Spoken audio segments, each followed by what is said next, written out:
Dear learners, I am Shirish Marathe, lecturer Gita Devi Khandelwal, Institute of Pharmacy, Akola. Welcome you all to the second lecture from the carbohydrate topic, that is the stereochemistry of carbohydrates. These are the learning outcomes. After completion of this video session, you will be able to identify chiral carbon atom, classify isomerism, determine the isomers of given carbohydrate compound, and last, you will be able to describe the process of Nuclear rotation. So let's go for it. Chiral carbon or asymmetric carbon. What is meant by chiral carbon? Asymmetric carbon or chiral carbon is defined as the carbon to which 4 different atoms or a group of atoms are attached. Means its symmetry is not there because 4 different groups are attached. That's why it is called as chiral carbon or asymmetric carbon. Optical activity and isomerism are the characteristic features of a compound which contains chiral carbon or asymmetric carbon, which are very important. Your expression might be like this. Okay, so let's go for it.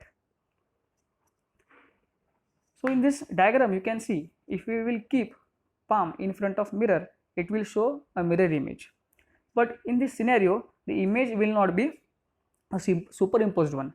So such image is obtained in case of chiral compounds.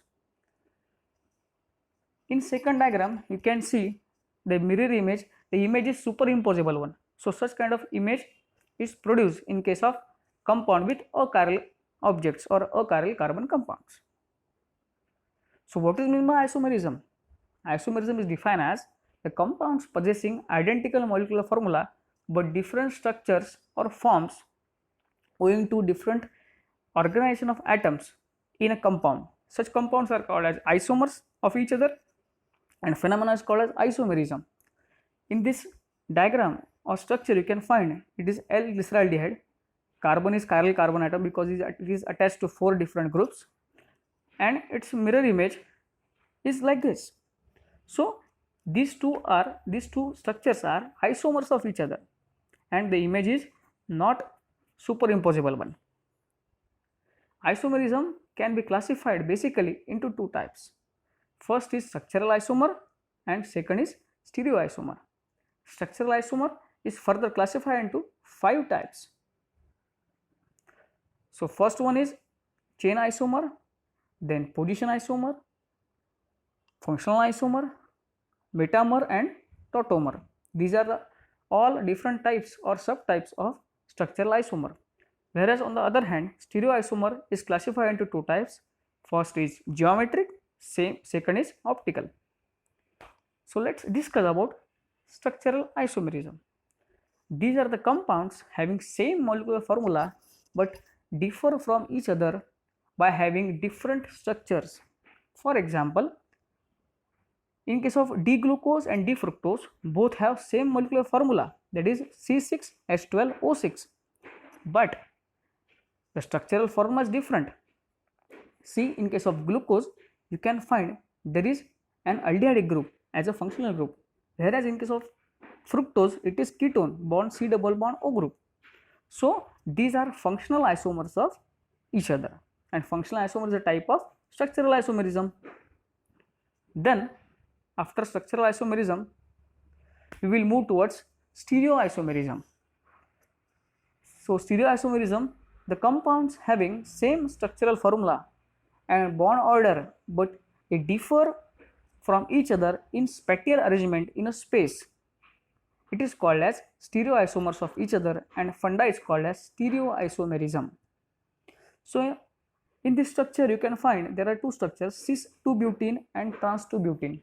In case of cis-2-butene, same groups like hydrogens are present and on same side, that is right side, and same groups such as CH3 are present on left side. Such arrangement of atoms in a space, it is called as cis type of stereoisomer. Whereas in case of trans, 2 same groups are present at different locations, or we can say they are on the opposite side of each other. So these are trans type of stereoisomers. Then next is, yes, there are stereoisomer, but is there any method to determine stereoisomers which are present in the compound? Yes. In case of glucose structure, you can find there are 6 carbon atoms, but there is one formula for determination of stereoisomer in any kind of chiral compound. What we need to do, we need to just calculate number of chiral carbon atoms in that structure. So formula is the maximum number of stereoisomers is equal to 2 raised to power n, where n is number of chiral carbon atoms. So in case of glucose, there are 4 chiral carbon atoms or asymmetric carbon atoms. So all in all, according to formula 2 raised to power n, 16 stereoisomers will be there. So stereoisomerism is further divided into different types. First, it is D and L isomer. Second, it is optical isomer. Third, anomer, and 4, epimer. So let's discuss first D and L isomer. So these are special type of stereoisomer that are mirror images of each other. Okay, but they are not superimposable one. So what are D and L sugars? We will discuss. In this structure of glucose, that is both D glucose and L glucose, at 5th position, at 5th carbon, you will find one OH group. This location of OH group is very, very important. If this OH group is located at right side, then it is called as D glucose, like that of first structure. And if this OH group on 5th carbon is located at left position, then it is called as L glucose or L form of glucose, or it is L isomer. Okay, so it is a D isomer and it is L isomer of glucose, depending upon location of OH group, either on the right side or on the left side of the structure. Then we will move towards very important topic, that is optical isomerism. Optical activity is the capacity of substance to rotate the plane of polarized light either towards right or towards left. It is called as optical activity, and the isomer which are obtained from this activity, they are called as optical isomer of each other. So in the diagram we can see when a beam of light, that is polarized light, is passed through a solution, then optical isomer will rotate either in left side or right side. So same what we have already discussed, at 5th position the location of OH group is very, very important. So if it will rotate the plane of PPL towards right side, it is called as dextrorotatory compound. It is denoted as small d or positive sign. Or if it will rotate the plane of plane polarized light towards left side, then it is called as levorotatory, small l, or it is denoted by negative sign. Then racemic mixture. You might be thinking, what is a racemic mixture? So it is a mixture of both the forms of isomer, that is D form and L form. When they are taken in equal concentration, it is called as racemic mixture. But my dear friends, keep in your mind, racemic mixture is optically inactive. Then next fundamental is epimerism. What is epimerism? These are stereoisomer which differ from each other in a configuration around a single specific carbon atom. They are called as epimers of each other, and the phenomenon is called as epimerism. So let's discuss the structure of D-glucose and D-mannose. These are epimers of each other. Means let's see the structure of D-glucose and D-mannose. Whole structure is same, but at carbon second you will find the location of H and OH group is altered. So these are epimers of each other. Next structure, or in next example, you can find D-glucose and D-galactose. In case of D-glucose, at 4th position, the location of H and OH group is different in case of D-galactose. That's why these are epimers of each other. Further structure is same, but there is only change in the location of H and OH group at single specific carbon atom. That's why these are epimers of each other. Okay, are you getting it? Next is anomerism. It is one of the two stereoisomer of cyclic saccharide which differ in its configuration at hemiacetal or hemiketal carbon, they are called as anomers, and the phenomenon is called as anomerism.